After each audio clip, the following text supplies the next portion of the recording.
Welcome back to the 4 Verts column, which comes to you from unfamiliar territory because the NFL's reigning dynasty is in unfamiliar territory too. Plus, the loser of one of last Sunday's mega clashes is going to be just fine. There's no silver lining for one team, and just ask another how hard it is to go from top 5 pick to consistent winner in just 2 years. Chiefs are in unfamiliar territory. There are two truths right now with Kansas City. First, this team is good enough to get to the Super Bowl. Patrick Mahomes is here. The offensive line is better. They can go on a run in the postseason and get back to the final game. However, the second truth is that they are 5-5, and on the outside looking in at the AFC playoffs this late in the season for the first time in the Mahomes era. They're in third place in the AFC West and haven't been as consistent as they normally are. If the season were to end today, the Chiefs would not be in the playoffs, which has put the team in woefully unfamiliar territory. It's hard to even figure out how to discuss the Chiefs right now. Their standard of excellence had become so high that them being 8-2 or 9-1 at this point in the season felt like a given. Areas of this team that have performed well, really well actually. They still rank top 3 in points per drive 2.7, third first downs per drive 2.4, second expected points added per play 0.13, third and percentage of plays that go for a first down 32.6%, third.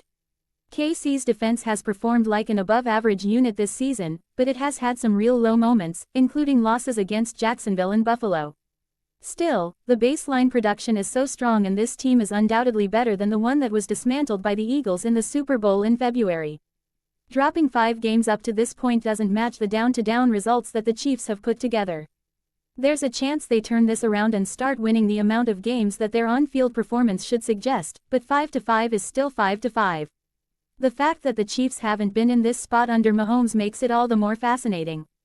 How they perform with their backs against the wall will be a new twist on the dominating legend that Mahomes and the Chiefs have built for themselves over the past 7 years. If anyone can do it, it's them, more specifically, this quarterback.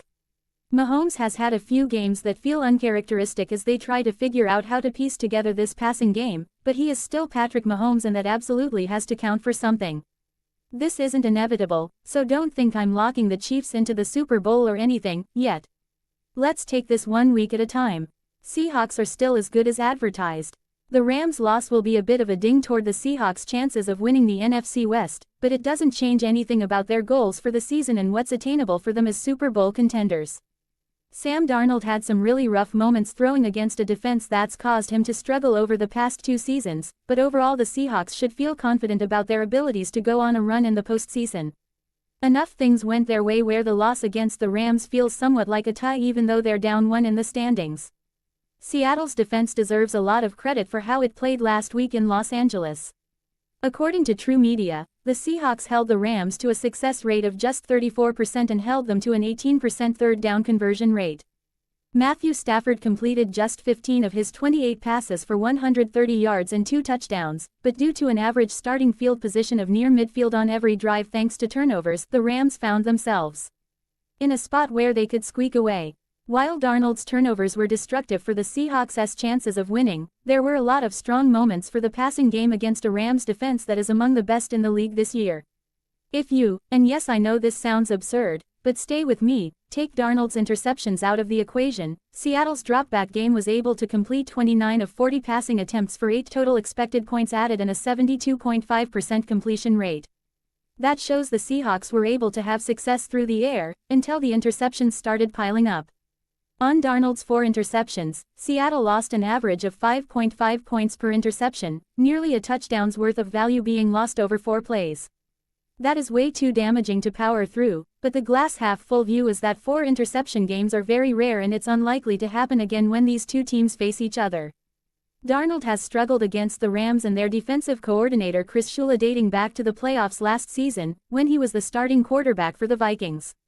There were fewer destructive plays than last time, and the Seahawks were able to move the ball throughout the air fairly well. Losing by 2 points against arguably the best team in the NFL despite having 4 turnovers is no real shame. There are still 7 games left in the season. The Seahawks have one of the best defenses in the league and their overall construction gives them a high-floor blueprint to get to the playoffs and win. 1 loss doesn't change all that. Just keep stacking wins and don't throw 4 interceptions again. Everything else is right there. With Michael Penix Jr. out for season, there's no silver lining for the Falcons. Put a bow on the 2025 Atlanta Falcons, and possibly the 2026 Falcons as well. With second-year quarterback Michael Penix Jr. going down for the year with ACL reconstruction surgery, the franchise has been put in limbo as it gathers information about what to do in the near future. The timeline on Penix's recovery will have him out until August next season, putting him behind the 8 ball again and realistically decreasing his chances of becoming the long-term quarterback in Atlanta. There are plenty of franchises throughout the years who have found themselves in a similar spot as the Falcons, but very few who face an immediate future as bleak as this team does. Penix's first season as the Falcons starter was up and down, but ended in disaster as he faces another knee surgery, giving him his 5th season-ending injury dating back to college in 2018, and his 3rd ACL injury in total. Based on his timeline and injury history, it's going to be hard to count on him next season, which will potentially end his tenure as the Falcons starter unless he has a miraculously quick recovery that allows him to get ingratiated with what will likely be a new staff next season. Penix having a speedy recovery and returning faster than expected is about the best scenario possible for the Falcons.